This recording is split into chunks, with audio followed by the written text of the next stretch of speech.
Hi అండి, నమస్తే. ఈరోజు వీడియోలో మనం Hyderabadi street style secret dosa ఇంట్లోనే తయారు చేసుకుందామండి. అదేనండి, హైదరాబాదీ గల్లీల్లో బండి మీద దొరికే దోశ అనమాట. కారం దోశలు చాలా టేస్టీగా ఉంటాయి. మీరు ఈ వీడియోలో చూపించినట్టుగా మీరు తయారు చేసుకుంటే అచ్చంగా బండి మీద తిన్న ఫీల్ అయితే మీకు కలుగుతుంది. సో ఈ వీడియోని స్కిప్ చేయకుండా చివరి వరకు చూడండి. యాజ్ ఇట్ ఈస్గా మీరు బండి మీద ఉన్న దోశలు రెడీ చేసేస్తారు. మరి ఇలాంటి వాటి కోసం అత్తమ్మ టీవీ సబ్స్క్రైబ్ చేసుకుని బెల్ బటన్ క్లిక్ చేయండి. దీనికోసం ముందుగా మనం పిండి కలుపుకుందాం. ఇక్కడ నేను బద్దల మినపప్పుని 2 కప్పులు తీసుకుంటున్నానండి. ఇది చాలా ఇంపార్టెంట్ అనమాట. మీరు బద్దల మినపప్పు తీసుకుంటే 1:2 నిష్పత్తిలో తీసుకోవాలి. ఒకవేళ గుండు మినపప్పు ఉంటుంది కదా, హోల్ ఉరద్దాలు అంటారు, అది తీసుకుంటే 1:3 నిష్పత్తిలో తీసుకోవాలి. అంటే 1 కప్పు గుండు మినపప్పుకి 3 కప్పులు బియ్యం. ఇక్కడ నేను బద్దల మినపప్పు 2 కప్పులు తీసుకుంటున్నాను కాబట్టి 4 కప్పులు బియ్యం. అందులో 1 టీ స్పూన్ మెంతులు వేయాలి. ఆ తర్వాత అందులో 1/2 కప్పు పచ్చి శనగపప్పు వేయాలి. ఇది వేయడం వల్ల మంచి కలర్ వస్తుంది, మంచి టేస్ట్ వస్తుంది అనమాట దోశకి.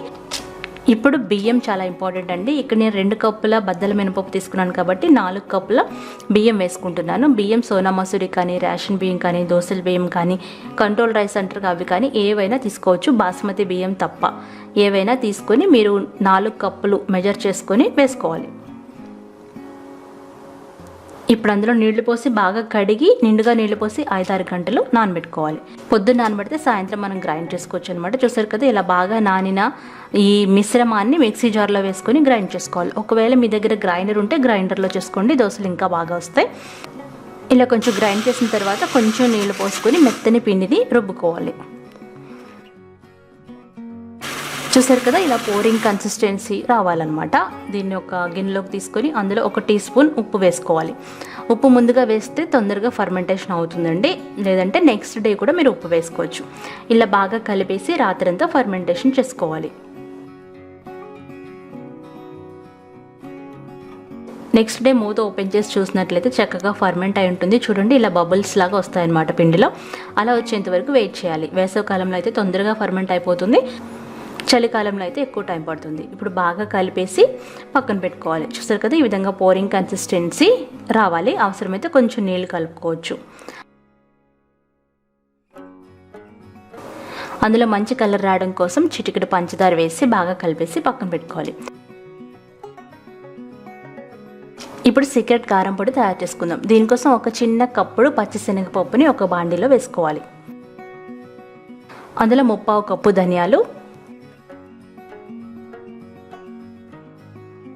1/2 కప్పు జీలకర్ర, అలాగే 1 టేబుల్ స్పూన్ మెంతులు, అందులో 1/4 కప్పు మినపప్పు ఏదైనా వేసుకోవచ్చు అనమాట, బద్దలు కానీ గుండ్లు కానీ, 10-15 మిరియాలు. మీ స్పైసీనెస్ని బట్టి 10 నుండి 20 వరకు ఎండుమిరపకాయలు వేసుకొని లో ఫ్లేమ్లో పెట్టుకొని బాగా డ్రై రోస్ట్ చేసుకోవాలి. ఇలా కొంచెం రోస్ట్ అయిన తర్వాత అందులో 10-15 వెల్లుల్లి రెబ్బలు, గుప్పెడు కరివేపాకు వేసుకోవాలి. కరివేపాకు క్రిస్పీగా అయ్యేంత వరకు డ్రై రోస్ట్ చేసుకొని స్టవ్ ఆఫ్ చేసుకోవాలి. అందులో 1 ఇంచు చింతపండు, అలాగే 1/4 టీ స్పూన్ ఇంగువ వేసి ఒకసారి కలిపేసి బాగా చల్లారబెట్టుకోవాలి. చూసారు కదా, బాగా చల్లారాలన్నమాట. బాగా చల్లారిన ఈ మిశ్రమాన్ని చిన్న మిక్సీ జార్లోకి తీసుకొని అందులో తగినంత ఉప్పు వేసుకొని మెత్తని పౌడర్ లాగా గ్రైండ్ చేసుకోవాలి. మీకు ఇంకా కలర్ కావాలనుకుంటే 1 టీ స్పూన్ కారం వేసి ఒకసారి గ్రైండ్ చేసి పక్కన పెట్టుకోండి. అంతేనండి, ఎంతో రుచికరమైన కారం పొడి, సీక్రెట్ కారం పొడి రెడీ అయిపోయింది. ఇది గాజు సీసాలో నిల్వ ఉంచుకుంటే 3 నెలల వరకు చాలా తాజాగా ఉంటుంది. ఇడ్లీ దోశలకి సైడ్ డిష్ లాగా మనం నెయ్యి వేసుకొని తినొచ్చు అనమాట. తర్వాత ఇంకొక సీక్రెట్ ఉంటుంది, దీనికోసం ఉప్మా రెడీ చేసుకోవాలి. అవునండి, మీరు ఉప్మాని కరెక్ట్గానే విన్నారు. ఒక బాండి పొయ్యి మీద పెట్టి 1 టేబుల్ స్పూన్ నూనె వేడైన తర్వాత అందులో కొంచెం తాలింపు గింజలు, ఆవాలు, మినపప్పు, శనగపప్పు వేసి అవి చిటపట్లాడిన తర్వాత 3 టేబుల్ స్పూన్ల ఉప్మా రవ్వ వేయాలి. ఉప్మా రవ్వ వేసి ఆ నూనెలో బాగా వేయించాలి. దీని బదులు నెయ్యి కూడా వేసుకోవచ్చు మీరు. నూనెలో ఒక 2 నిమిషాలు లో ఫ్లేమ్లో వేయించాలి. ఈ ఉప్మా రవ్వ చక్కగా వేగిన తర్వాత మనం తీసుకున్న రవ్వకి 10 అంతలు నీళ్లు పోసుకోవాలి. ఇక్కడ నేను దాదాపు 1/2 లీటర్ వరకు నీళ్లు పోస్తున్నాను. నీళ్లు పోసి తగినంత ఉప్పు వేసుకొని 5 నిమిషాలు మీడియం ఫ్లేమ్లో ఉడికించుకోవాలి. చూసారు కదా, ఈ విధంగా జారుగా అవ్వాలి. ఉప్మా రవ్వ ఉడకాలి. స్టవ్ ఆఫ్ చేసి చల్లారబెట్టుకోవాలి. చల్లారిన తర్వాత గట్టిపడుతుంది. ఇప్పుడు దోశల్ని రోస్ట్ చేసుకుందాం. యాక్చువల్లీ ఈ దోశలు ఇనుప పెనం అయితే బాగా వస్తాయండి, నా దగ్గర అది లేదనమాట. సో నాన్ స్టిక్ ప్యాన్నే హై ఫ్లేమ్లో వేడి చేయాలి. వేడైన తర్వాత నీళ్లు చల్లి తుడిచేసి ఇప్పుడు మనం కావాల్సిన దోసల పిండిని పోసుకోవాలి. ఇక్కడ నేను 1.5 గరిటెల దోసల పిండి వేసి బాగా స్ప్రెడ్ చేస్తున్నాను. మీకు పలుచగా కావాలనుకుంటే పలుచగా వేసుకోండి, కొంచెం మందంగా కావాలనుకుంటే మందంగా వేసుకోండి. ఎప్పుడైతే ఈ తడి పైన ఆరుతుంది కదా, అప్పుడు మీరు రెడీ చేసి పెట్టుకున్న ఉప్మాని 3 టేబుల్ స్పూన్లు వేసుకొని దోశ అంతా బాగా స్ప్రెడ్ చేయాలి. ఇలా చేసేటప్పుడు లో ఫ్లేమ్లో పెట్టుకోవాలి మంటని. ఆ తర్వాత అందులో 3 టేబుల్ స్పూన్ల వెన్న వేయాలి. అలాగే చిన్నగా కట్ చేసుకున్న ఉల్లిపాయ ముక్కలు, అలాగే పచ్చిమిర్చి ముక్కలు, అలాగే కొత్తిమీర వేసుకోవాలి.